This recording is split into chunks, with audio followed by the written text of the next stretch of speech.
Hi, everybody. Welcome to What's the Big Idea?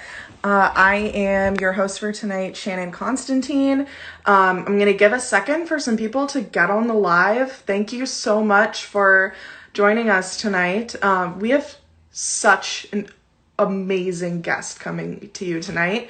Our guest tonight is Dr. Omékongo Dibinga. He is a motivational speaker, a trilingual poet, a TV show host, a rapper, and a professor of cross-cultural communication and faculty affiliate to the Anti-Racist Research and Policy Center at American University. We are so lucky to have him here on the show, so live right now with Dr. Dibinga.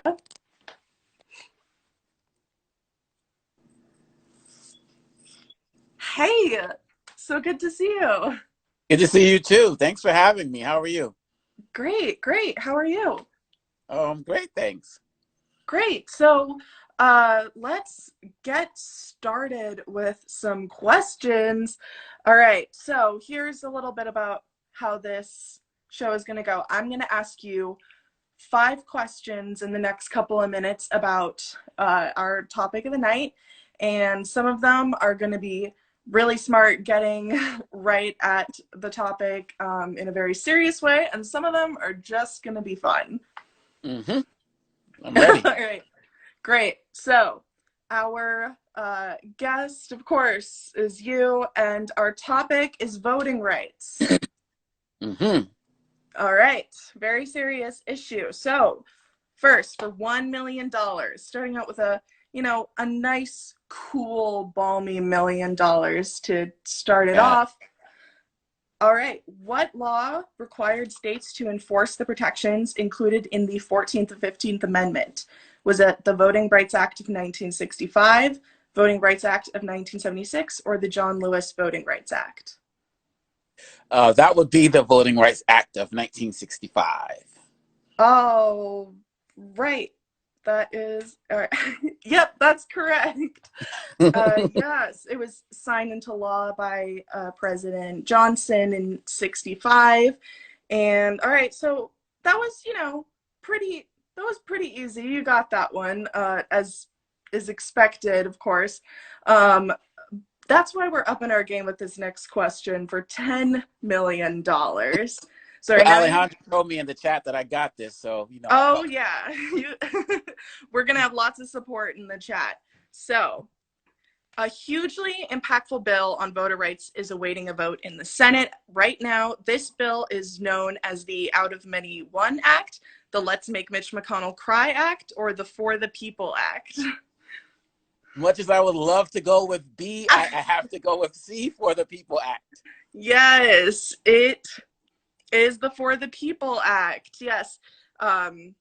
This law would expand and protect voting rights, create ethical and accountable government, and of course, reduce the influence of big money in politics, which is something I've heard that people are interested in. But, Yes, indeed. but of course, at the end of the day, when hopefully when this bill passes, then B is just a wonderful icing on the cake. That's right. So let's kick it up a notch. $50 billion. Uh-oh. We're trying to match, whatever they're paying you at American University. You shouldn't have asked any questions then.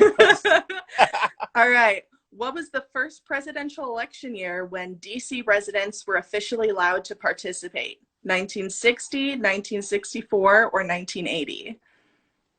Oh, this is bad. This is bad. I want to go with. Can't believe I forgot this. This is terrible. But I'm going to go with 1960. All right, and it was 1964. Very close. Oh my gosh! Do not worry. 1 second. We will cut that out of this live Instagram stream and post. Yeah, but you were very close because the 23rd Amendment passed in 1961. Right. So then the first presidential election year when DC residents would be able to vote would be 1964. Totally fine. Of course, this is why we've got people in the chat that are, giving you hints as we go along, just in case. It's like phone a friend, except I can't stop friends from calling. All right. So now let's try our real big idea or real fake idea. I'm going to read a big idea and you're going to tell me, is this real big or is it real fake? All right. All right. This one's for $5. All right. So pretty big deal. Pretty big deal. Yeah. All right. Vote by score. Voters give each candidate an approval score, and the candidate with the highest score wins the election. It allows people to provide more nuanced opinions of eligible candidates and to absolutely dunk on the ones they don't like. So this would mean, like, say you could vote for, if we're saying, taking the example of the last Democratic primary, say if you got to give everybody a score out of 100, you could say give Bernie a score of 90 or Elizabeth Warren a score of 85 or Joe Biden a score of 50, just so you could give some more nuance to like how much you like or dislike each candidate. Does this idea sound real or fake to you?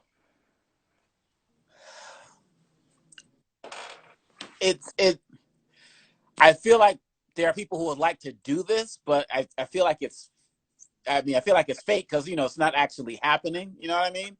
So I'm going to go with fake. All right.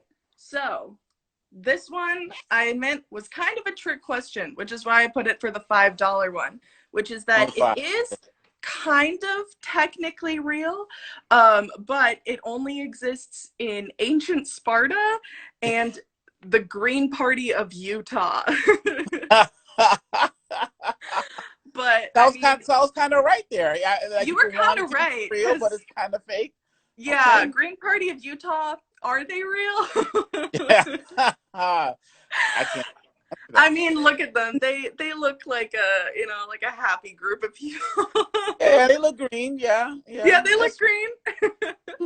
All right, and finally, our big dumb question.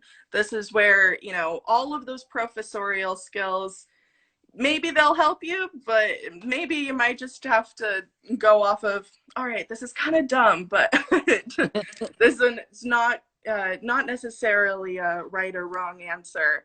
But it is for $100 trillion. All right, I'm ready. Go for it. All right. So, how many more people do you think we could get to vote in the United States in national elections if we gave away a free copy of one of Stacey Abrams' romance novels with every ballot? How many more people? I think we could increase voting by about 25%. Wow. Yeah. I mean, there's all based on like how many of my aunts have bought some romance novels in the checkout aisle at Walmart, I think really it could help a lot with increasing voting.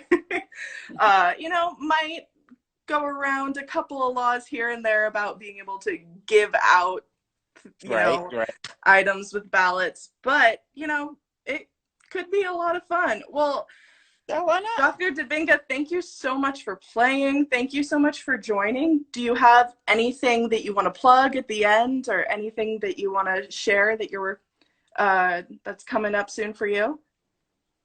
Well, I just want people to know that they can follow me here on Instagram. They can follow me at YouTube. Everything is just my name, Omékongo, on Twitter at Omékongo, and stay in touch. Got some information coming up on some books and some other projects I'll be working on. So you can catch me here or you can catch me there.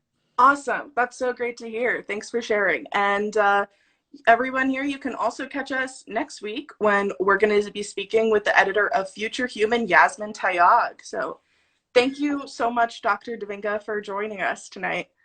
Thanks for having me. You take care. Of course. Yeah. And enjoy all that money. That check will be in the mail pretty soon. I'm about to buy some fixins. Thank you. All right. Bye. Bye. It's Monday.